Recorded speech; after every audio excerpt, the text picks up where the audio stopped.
Ayan mga idol, makita niya sa aking video na ang lahat ng aking mga alagang African Hito ay nasa gilid na. Yan, nakatingala. Senyales na nagkukulang na ng oxygen sa ilalim ng tubig, kaya sila ay sa ibabaw na kumukuha ng oxygen. Yan. Ang dapat gawin dito ay palitan ng agaran ng panibagong tubig upang ang ammonia ay hindi na lumala at hindi na siya makapaminsala sa aking mga alaga. Yan. Kaya nung tumawag sa akin yung aking anak na ang mga alaga ko raw ay ayan, nagkukumpulan at nakatingala na, ay agaran akong pumunta agad dito sa aking palaisdaan upang alamin at mapalitan kagad ang mga tubig na nasa aking pan. Kasi kung magtatagal to masasayang lang ang aking pinaghirapan. Kaya ngayon, minabuti ko na palitan agad ito. Malalaki na sila. Ito ay nasa, hindi ako nagkakamali, nasa 5 pieces ang isang kilo na nito. Kasi by January, pwede na itong harvestin. Yan. Kaya ang inyong lingkod ay nagmamadaling pasya lang kagad itong aking mga alaga. Yan. Ang laki na yun. Kaya naghanda na ako kagad ng pampalit ng tubig. Yan. At ito na nga mga idol,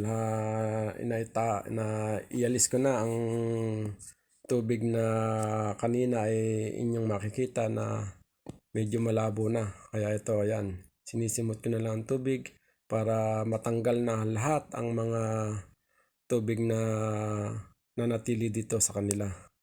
Yan, nililinis ko na rin para yung mga natitira pang, halimbawa mayroon pang ammonia dyan tuluyan ng mawala at para mapalitan ng panibagong tubig.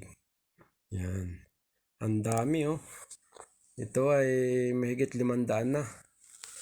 Hindi ako nagkamali. Nasa 520 pieces na itong mga nasa pan number 1 na to. Yan oh. Ito ay ang mga napili ko rin sa pan number 2. Yan, pinagsama-sama ko na para mahati. Dahil yung nasa pan number 2 ay yun ang nasa mga medium size. Yun. Kaya, ayan. Papalit natin yung tubig. Ayan o. Ito, nung dandaan ko nang napapalitan ng tubig ng aking mga alaga, ayan, balik, normal na naman sila. Ayan. Napakasigla nila. Kaya, dapat talaga ang panibagong tubig yung kanilang malangoyan. Kung hindi ko ito naagapan, ako, masasayang lang ang aking pinaghirapan, ang mga pinuhunan ko dito. Kaya, ayan. Masigla na naman sila. Okay. Ayan, hindi na ako kakabakaban na baka kung ano pang mangyari dyan. Ayan o.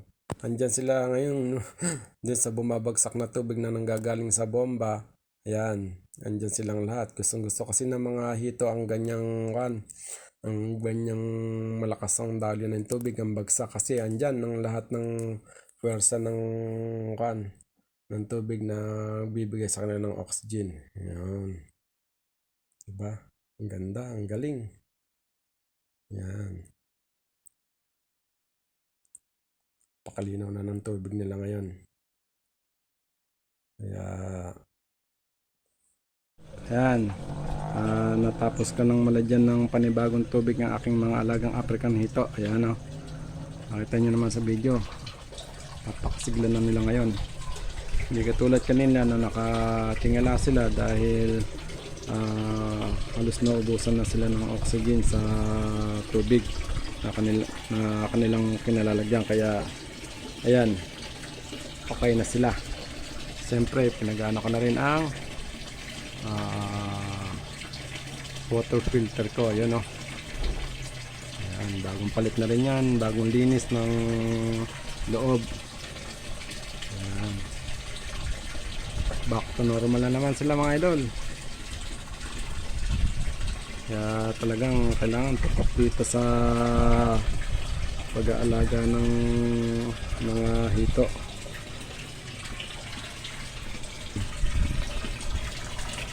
Ano? Lalaro naman sila sa bulabok ng tubig na nang gagaling sa water filter. Ayan, oh. Ayan, oh, malalaki na talaga ang akong mga alaga. January harvest tayo. Unang harvest natin, siyempre ilalive natin yan mga idol. Kaya lagi nyo susubaybayan ng aking ina-upload na video para hindi kayo mahuli sa aking aking pagka-update. Yun, no? Hanggang dito na nga lang mga idol ang aking video. Sana naibigan nyo. Siyempre huwag nyo kalimutang i-like and share at mag-comments sa mga ina-upload kong video. Ayan. Siyempre hindi mawala dyan ang ating mga followers at viewers. Isa-shoutout natin sila mula Luzon, Visayas at Mindanao. Ayan.